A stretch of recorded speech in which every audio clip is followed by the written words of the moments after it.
بسم اللہ الرحمن الرحیم۔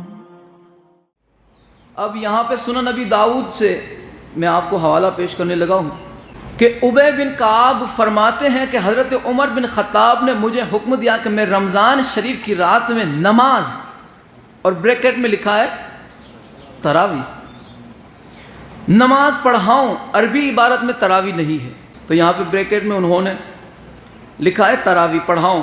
تو حضرت عمر نے فرمایا کہ لوگ دن کو روزہ رکھتے ہیں اور قرات اچھی نہیں کرتے، پھر رات میں دن میں روزہ رکھتے تھک جاتے بیچارے، اس کے بعد جو ہے رات کو قرات اچھی نہیں کر پاتے، صحیح سے قرآن نہیں پڑھ پاتے۔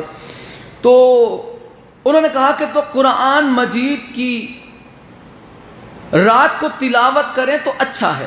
تو حضرت ابی بن کعب رضی اللہ عنہ نے فرمایا کہ اے امیر المومنین، یہ تلاوت کا طریقہ پہلے تو نہیں تھا؟ تو حضرت عمر نے فرمایا کہ میں جانتا ہوں کہ یہ نہیں تھا، لیکن یہ طریقہ تلاوت اچھا ہے، وہ انہیں پسند تھا، وہ حضرت عمر کو پسند تھا۔ میں جانتا ہوں کہ یہ طریقہ پہلے نہیں تھا، لیکن یہ تلاوت کا طریقہ اچھا ہے۔ انہوں نے لوگوں کو 20 رکعت نماز پڑھائی اور پھر آگے پھر تراویح کر دیا۔ تو پتہ چلا کہ یہ حضرت عمر کے دور میں یہ طریقہ شروع ہوا، یہ سلسلہ 20 رکعت کا اور با جماعت نماز کا۔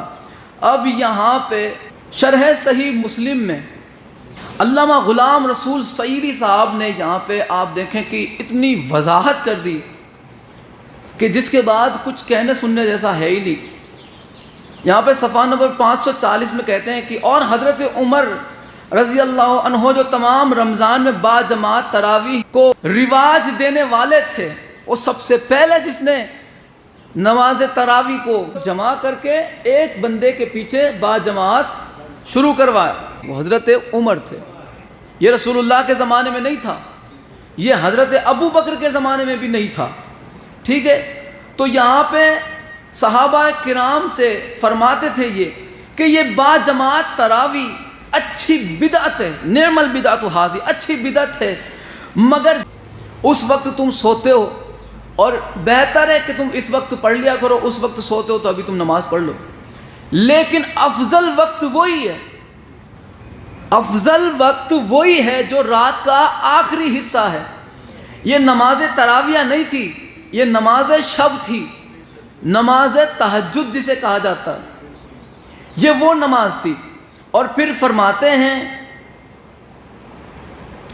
یعنی وہ گروہ جو تراویح کے وقت سو جاتا ہے اس سے افضل ہیں جو تراویح پڑھتا ہے۔ ان کی مراد تھی کہ تہجد پڑھنے والے افضل ہیں۔ آگے لکھتے ہیں کہ اس حدیث کے راوی عبد الرحمن بن عبد القاری بیان کرتے ہیں کہ میں ایک روز حضرت عمر کے ساتھ گیا تو دیکھا کہ لوگ حضرت ابی بن کعب کی اقتداء میں نماز تراویح پڑھ رہے تھے۔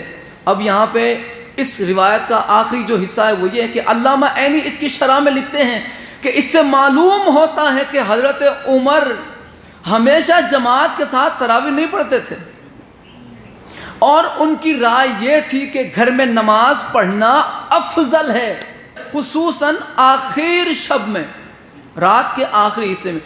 اسی وجہ سے امام طحاوی نے فرمایا کہ تراویح گھر میں پڑھنا افضل ہے۔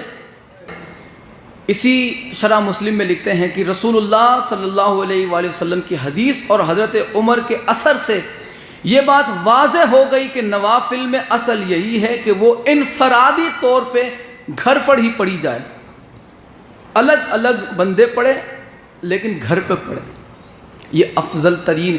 آج تک کسی مولوی نے مسجد میں کھڑے رہ کے یہ نہیں بتایا کہ تراویح کی نماز جس نے بھی پڑھنی ہے گھر جا کے پڑھو۔ اگر گھر پڑھیں گے تو مسجد میں کون آئے گا؟ مسجد میں نہیں آئے گا تو پھر حافظ صاحب کیا کریں گے؟ حافظ صاحب 30 35 50 ہزار تک کا ہدیہ لیتے ہیں، اور پھر جیسا حافظ اور پھر جیسا نام، جیسی سپیڈ، جتنی جلدی یہ فارغ کر دے اتنا زیادہ ہدیہ۔ یہی ہے نا، آج یہی سسٹم چلتا ہے۔ آخری حوالہ چلیں، درمیان میں میں نے بہت سارے حوالے چھوڑ دیے۔ آخری حوالہ دیکھیں تراویح پڑھنے والوں کو حضرت عبداللہ ابن عمر کیا کہتے تھے۔ سنن الکبریٰ بیہقی جلد سوم اور رقم نمبر ہے 4608۔ مجاہد عبداللہ بن عمر سے نقل فرماتے ہیں کہ ان کو کسی شخص نے کہا کہ میں رمضان میں امام کے پیچھے نماز پڑھ لیا کروں۔ ابن عمر نے فرمایا کیا تو حافظ نہیں؟ کہنے لگا جی ہاں حافظ ہوں۔ پھر فرمایا کہ ابن عمر کہنے لگے کہ کیا تو گدھے کی طرح خاموش رہے گا؟ اس سے اچھا ہے گھر جا کے پڑھ، امام کے پیچھے رمضان میں نماز پڑھنے سے اچھا ہے یہ وہ نماز جسے تراویح کہا جاتا ہے۔ یہ عبداللہ ابن عمر نے فرمایا۔ دوسری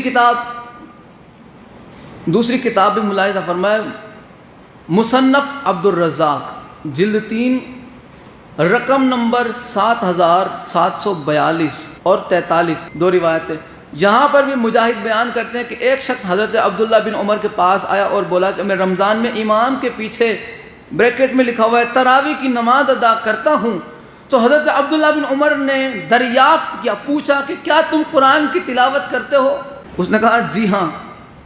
پھر انہوں نے کہا کہ کیا تم گدھا کی طرح خاموش رہتے ہو؟ تم اپنے گھر میں نماز ادا کیا کرو۔ اب نافع حضرت عبداللہ بن عمر کے بارے میں یہ بات نقل کرتے ہیں کہ وہ رمضان میں امام کے پیچھے تراویح ادا نہیں کیا کرتے تھے۔